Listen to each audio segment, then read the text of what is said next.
jechuudha. Yaada wayinnaa dhufe. Yaada wayinnaa dhufe. Yaadannaa dhufe. Ayyaanarrallee obsinu.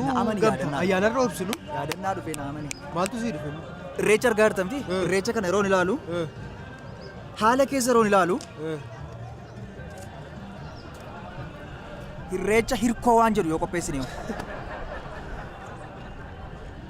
Yaada kee kana baay'ee na dhibaama. Irreecha hirkoo.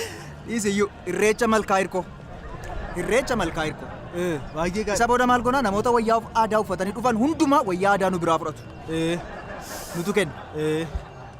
Isa booda yeroo seensaa immoo gatii seensaa immoo. Argitee? Argitee? Argitee maal sitti fakkaata? Maal sitti fakkaata? Irreecha horsadee sinnan.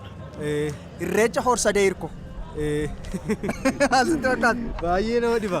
Baay'ee akkati sirriitti hin baranne har'a naa gale naa. Akkati sirriitti hin baranne har'a naa gale. Maaliif beektaa? Maal akkamittiin ayyaana fuutee ayyaanarraa birrii hojjettati? Ilaa yaada wanti guddaan. Galee akkamitti qarshii jiru tokko gara qarshii baay'inaan jirutti jijjiirta.